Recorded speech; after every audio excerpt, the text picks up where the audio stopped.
क्या अमेरिका में E85 fuel 20 रुपए में मिलता है? ऐसा हम नहीं, एक्स पर वायरल हो रही एक पोस्ट में दावा किया जा रहा है। पोस्ट में लिखा गया है, अमेरिका और भारत दोनों ही अपने अपने देश में बनने वाले एथेनॉल के लिए करीब 90% कच्चा माल खुद ही तैयार करते हैं। फिर भी हैरानी की बात यह है कि अमेरिका में E85 करीब 20 रुपए प्रति लीटर मिलता है, जबकि भारत में इसकी कीमत लगभग 85 रुपए प्रति लीटर है।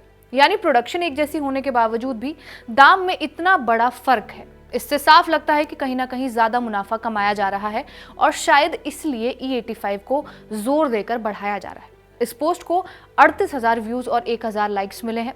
एक्स पर वायरल हो रही इस पोस्ट की क्या सच्चाई है, आपको बताते हैं। पहले समझेंगे E85 फ्यूल के बारे में। 5 जून 2026 को भारत के पेट्रोलियम मंत्री हरदीप सिंह पुरी ने दिल्ली में इंडियन ऑयल के पेट्रोल पंप पर E85 फ्यूल की शुरुआत की।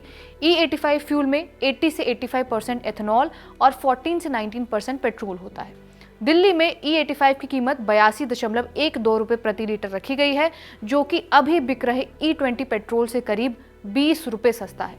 लोगों को कंफ्यूजन ना हो इसलिए E85 के लिए अलग मशीनें और अलग तरह की पहचान भी रखी गई है। अभी देश में E85 सिर्फ 48 पेट्रोल पंपों पर मिल रहा है, लेकिन सरकार का प्लान ये है कि इसे दिसंबर 2026 तक 500 पंपों और 2027 तक करीब 5,000 पंप्स तक पहुंचाया जाएगा। भारत में ज़्यादातर गाड़ियां अभी E85 फ्यूल इस्तेमाल नहीं कर सकती। इसके लिए खास तरह की गाड़ियां चाहिए होती हैं, जिन्हें फ्लेक्स फ्यूल व्हीकल कहा जाता है। ये गाड़ियां E20 से लेकर E100 तक के एथेनॉल मिश्रण पर चल सकती हैं। फिलहाल भारत में ऐसी सिर्फ 3 गाड़ियां ही हैं जो E85 के लिए तैयार हैं। इनमें हाल ही में लॉन्च हुई Hero Splendor Plus flex fuel और Hero HF Deluxe flex fuel bike शामिल हैं।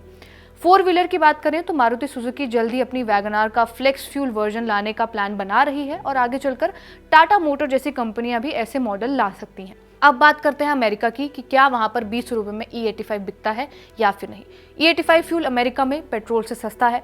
एडवांस बायोफ्यूल USA का डेटा ये कहता है कि अमेरिका में इसकी कीमत आमतौर पर लगभग $3 से $3.5 प्रति गैलन के आसपास रहती है। अगर इसे आप भारतीय रुपए में बदलेंगे तो ये करीब 285 से 340 रुपए प्रति गैलन होता है। 1 गैलन में होता है 3.78 लीटर और 1 लीटर की कीमत इससे बैठती है 75 से 90 रुपए। और अमेरिका में पेट्रोल का रेट कितना बैठता है? करीब 85 से 95 रुपए प्रति लीटर के आसपास। US एनर्जी इंफॉर्मेशन एडमिनिस्ट्रेशन का डेटा ये कहता है, यानी E85 से 10-20 रुपए का अंतर यहाँ पर भी बैठता है। E85 फ्यूल की शुरुआत अमेरिका में भी खासकर मक्का उगाने वाले किसानों के सपोर्ट के लिए हुई थी। साल 2000 के बाद सरकार ने यहाँ पर नए नियम बनाए थे, जिससे पेट्रोल में एथेनॉल मिलाना जरूरी कर दिया गया और 2006 के बाद अमेरिका में इसका इस्तेमाल और भी ज़्यादा बढ़ गया। आज अमेरिका में फ्लेक्स फ्यूल व्हीकल्स के कारण ये काफ़ी इस्तेमाल हो रहा है और ये दावा है कि अमेरिका में फ्यूल 20 रुपए प्रति लीटर जो बिकता है वो बिल्कुल गलत है। फ्यूल के लॉन्च होने के शुरुआती दौर में भी ये इतना सस्ता नहीं था और आज भी इतना सस्ता नहीं है। फिलहाल भारत में E85 लॉन्च हो चुका है, लेकिन पेट्रोल में एनर्जी ज़्यादा होती है, इसलिए इससे गाड़ी कम ईंधन में ज़्यादा दूरी तय कर लेती है और एथेनॉल ज़्यादा साफ जलता है और इसके लिए इंजन के लिए भी इसे अच्छा माना जाता है। इसमें एनर्जी भी कम होती है। इसी वजह से अगर गाड़ी एथेनॉल या उसके मिश्रण जैसे कि E85 पर चलती है तो उसे उतनी ही ताकत पाने के लिए ज़्यादा ईंधन जलाना पड़ता है, इसीलिए उसका माइलेज भी कम हो जाता है, यानी फ्यूल ज़्यादा लगेगा। तो जो वायरल दावा है उसकी सच्चाई हमने आपको बता दी। इस वीडियो में बस इतना ही से रिकॉर्ड किया हमारे साथी सर्वेश ने। आप देखते रहिए खबरगांव। शुक्रिया।